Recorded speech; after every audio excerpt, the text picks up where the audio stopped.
as promised by food data and steel country, which translates 7 million annually.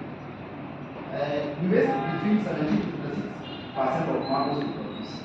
For avocados, the data is 15 to 35%. Bananas we use between 7 to 11%. For maize, we use around 6%, which is around the value chain. Fish, we use around 4%, also around the value chain. For potato, that is translated to 3%. Why is food wasted? The reason as to why we waste our food, our farmers do not plant before they don't look for market before they plant. And right in most developed countries where you have the cotton farming,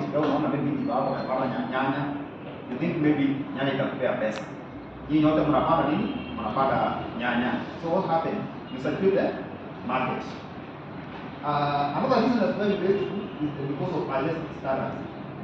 You find that when you come to the issues of export market and the product and packages, they are so much specific on standard. Like for the issue of French bean, you know, around 40% of French bean is rejected at export processing. So it's because of that.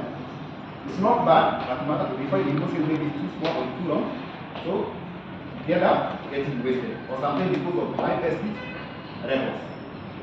Who are focusing? Our farmers are not able to predict the demand or even our suppliers leading to production of food. Another thing is operation efficiency. Poor storage, most of our farmers don't have the storage and we don't have inventory that are able to track expiry after the date. So what are we producing to the market? At Mega, we are producing a system which is called food counter system. What we intend to do, the system is able to tell you when products are about to expire and your staff are able to be guided on automatic discount. Then you can do the evaluation can be up in real time, ready for evaluation and get audit. You can also be able to get your ACD scores through the system. This is exactly what the does. It acts as a smart assistant that can help the operations stay ahead of time, leading to less waste. Another solution that we are bringing to the market through our partners is the issue of the fibers. And Regina will take us through this. You'll be able to explain us how to sort your product, how do you set in order, how do you sign, how do you standardize, and how do you sustain the process, ensuring no waste in the future. Another solution is the system linking. Brenda will take us through that. I will not go much in it. I'm just introducing it. He explained how we undergo the system linking way of doing this. Make sure that we are looking out there the cost. That's much we have.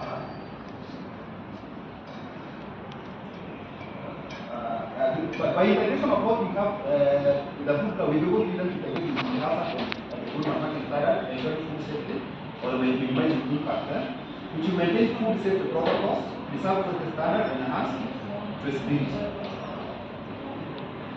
The key benefit by adopting a food alert system, we reduce the amount of food loss that end up in additives. Then it can eliminate impact because what normally happens when food end up in gas stream, it rots, and it raises what we call methane. This is one of the greenhouse gases that lead to global warming. Another issue, by doing so, we go to enhance your operational efficiency. The main operational efficiency is proper inventory management. Then we will be able to cover your cost of disposal. Then customer satisfaction. In conclusion, we don't want to take much of your time. Since we are using this software, we are offering a free 1-month trial of this system as a digital assistant for expiry alert, food system compliance.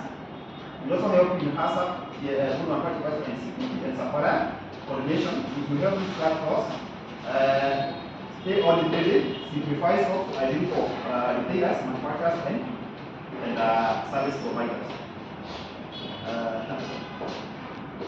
That's all. Then I'd like to invite Brenda. I'd like to invite Regina to take us through the next process. Then Brenda.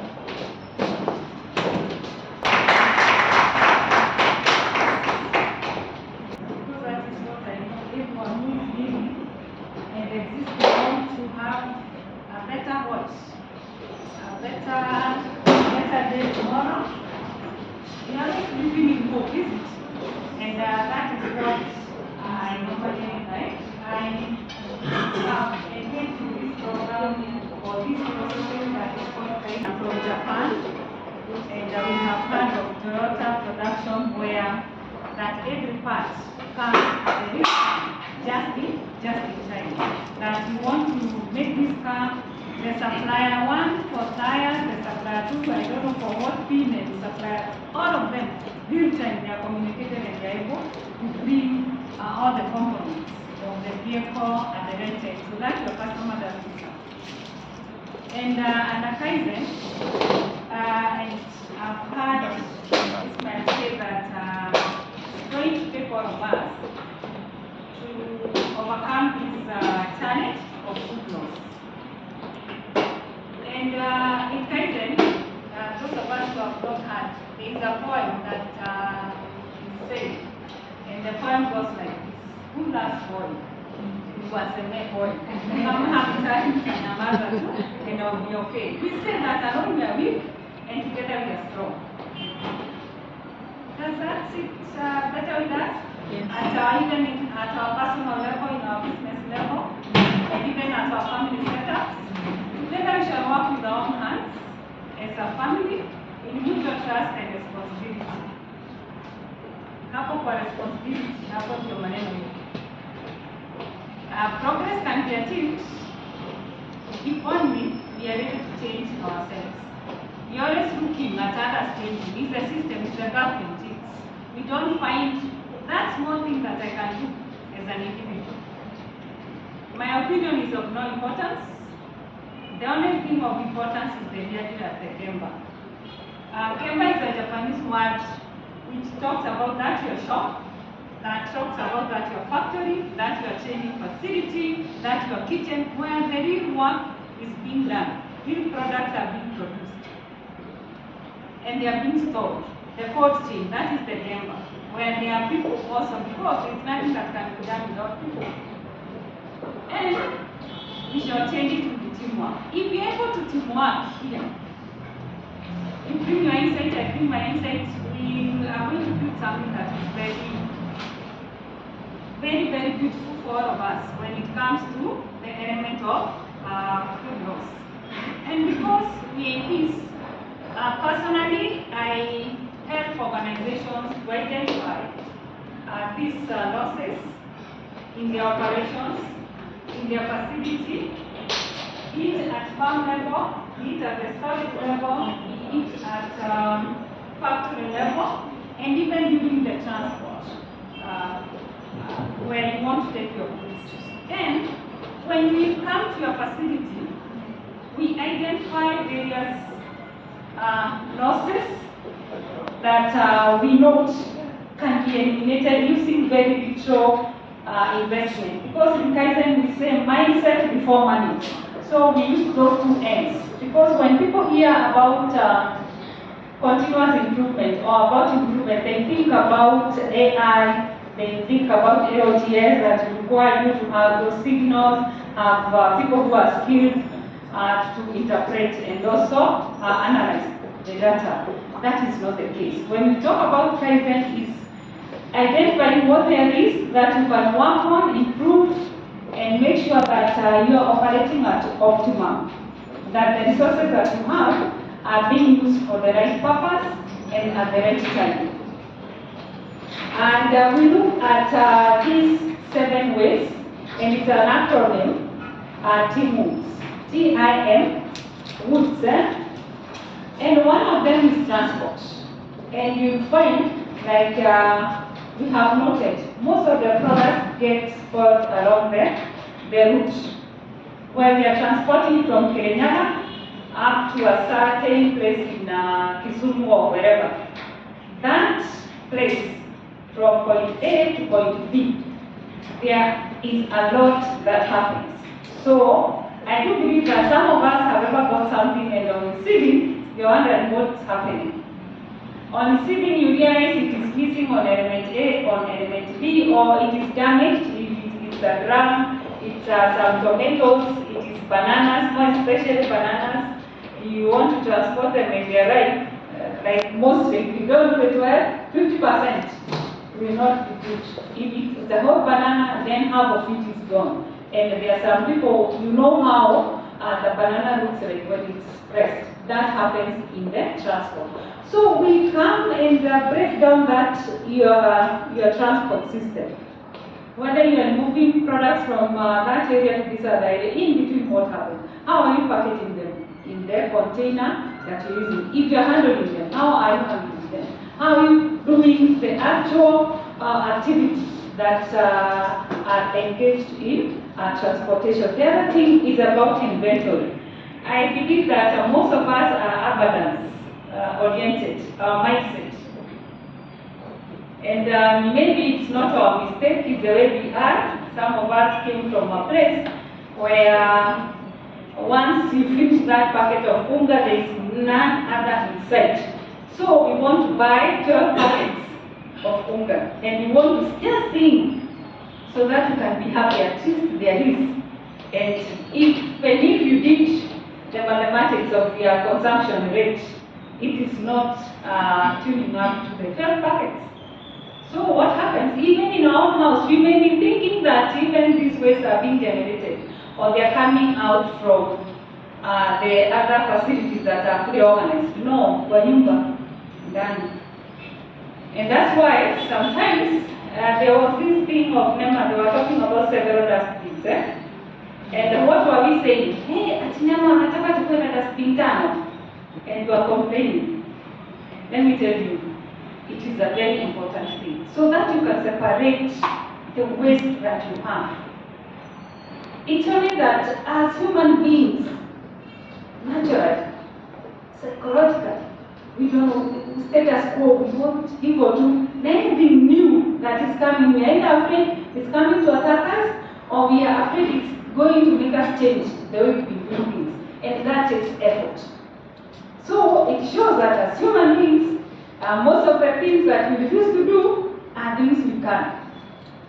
And in your home state, like personally where I stay, I have 2 dustbins. I have not also gone to the bike.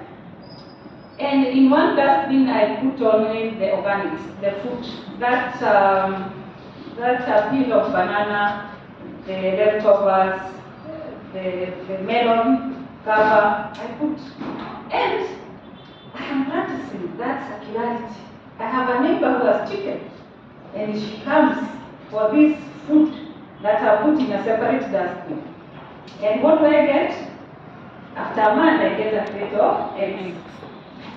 I'm sorry. Out of the way. And that is a real case. That's what happens. And it's a very good thing. So this element of having more than we need, producing more than is required, because we think that more is better or too much is better, it's something that you have to think. When you are cooking, and that's why some people, or I think it's because of our culture, people are getting angry when they were being told that if you're coming to my house, please let me know, and then we know how many you are. And even today, there are people who are having difficulties when you tell them, please let me know what time you're coming and how many you're coming. I'm coming with children. People take an offense when you ask them that. But this is it.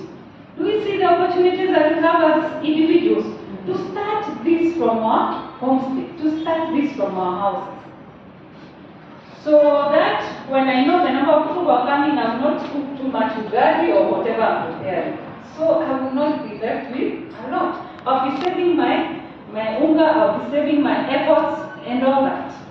So the element of inventory as a waste is something that we need to rethink in our processes, to rethink in our houses, and even wherever we are working. The other thing is motion. This is movement. You are moving things unnecessarily. That you want to move maybe this material from this place to another, or you yourself, you are moving unnecessarily and taking a lot of time to move from point A to point B. So all these motions, Kaizen preaches the gospel of having everything at point of use. And even you can do it yourself. I want to believe those who have homestays and they take care of themselves. They are those of us who take care of us. I do believe you don't keep like something like a detergent very far from washing area.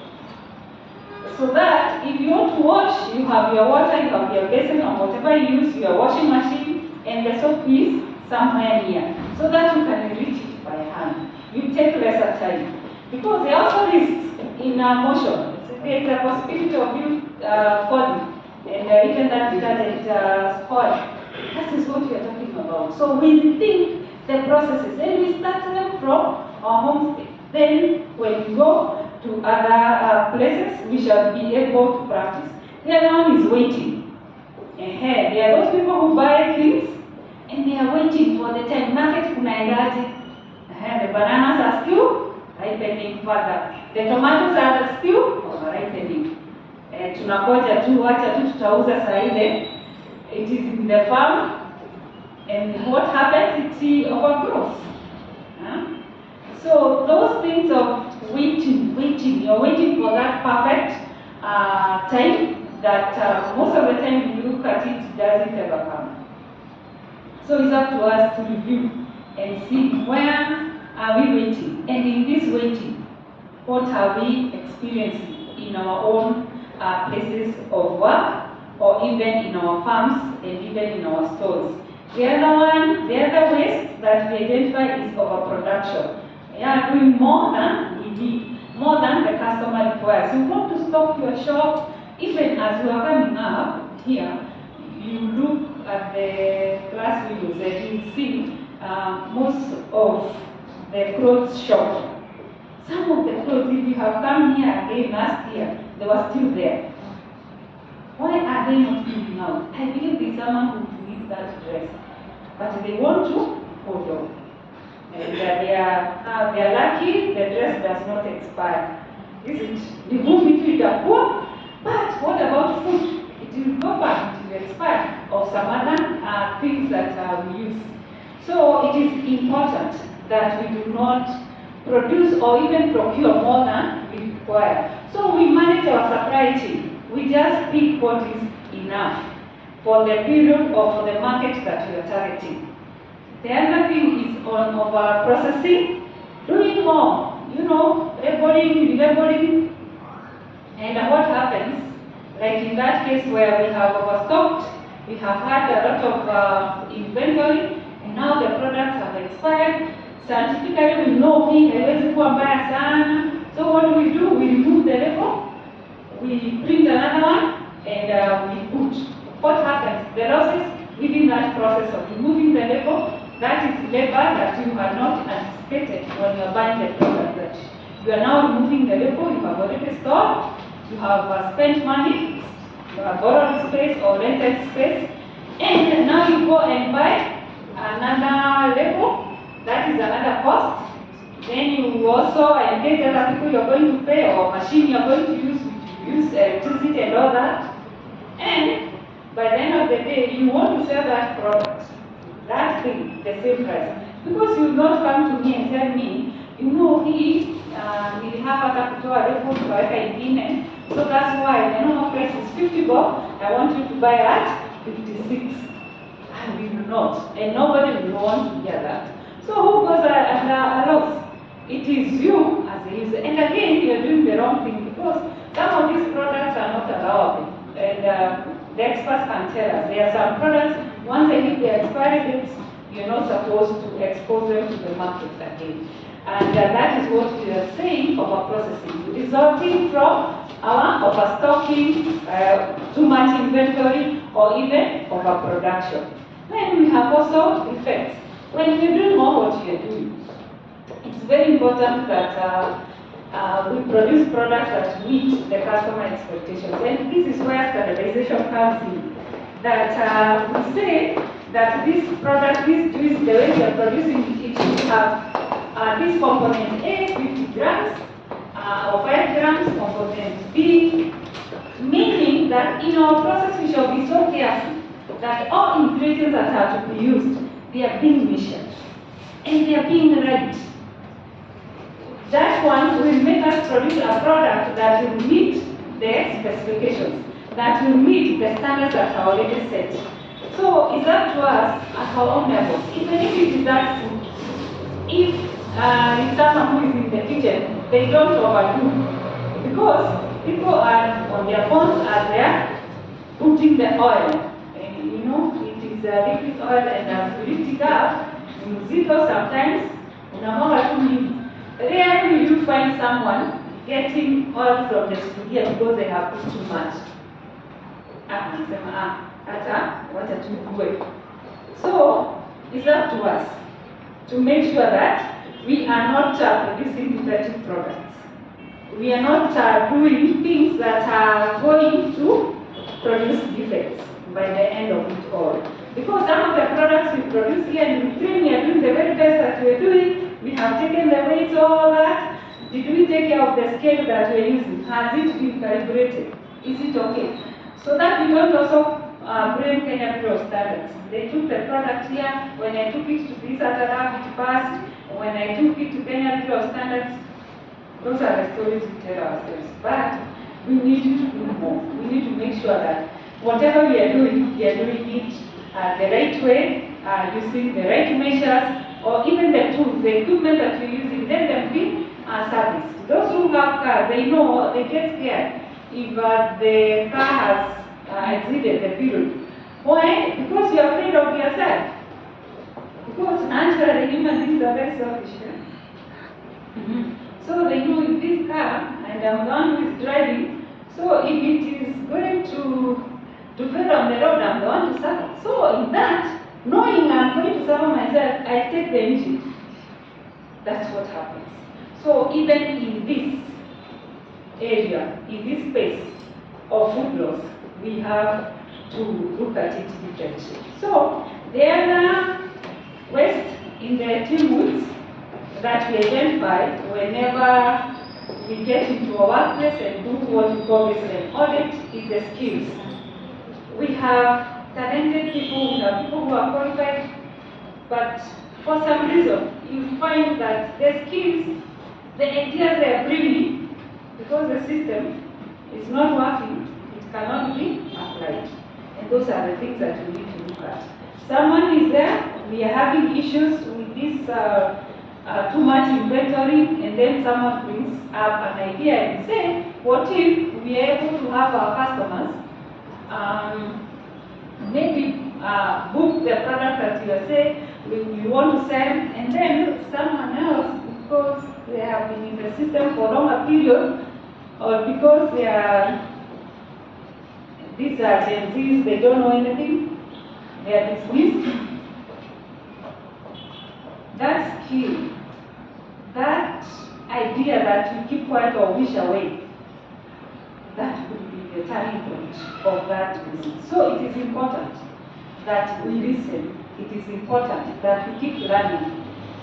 It is also important that we are able to try on a small scale. Someone has brought an idea. Give them, risk with them, and see what they do. So, as this work. So it is okay to hear so much, but it is in your space, it is your responsibility to analyze all that what has come and see what is good and what can work for you, and help you to manage the waste that you be producing if you don't use that idea. So it is that's what we do, and I believe in one way or another we have picked one thing. Ms. Professor, please tell me that you go and start separating the waste. Separate. And look for neighbors who have chicken like mine. And share something in. And then that is what we are talking about, circularity.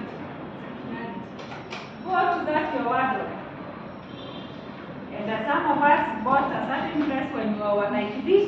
Now that things have happened and we are like this, we are still trusting that one day we will get back to that size. And this is occupy the space. We have so much stock in our shops, and we know these ones are now broken. They were actually the first inventory had when we were starting our business. And we are still thinking, we are still looking forward for that particular time that a customer will come. It's up to us to rethink the whole process, to rethink what we are doing on day-to-day basis. When we go to Russia, where we go wedding, so you see, there people with food. Sometimes because of who I am, I feel like, are you sure you're going to finish? Are you sure you have something? I feel something. For those people, they eat and then they taste half the amount that they serve themselves under the seat. Why can't someone just put small? Let us split this to our friends, to our neighbors. Whenever you have an opportunity, let people serve enough.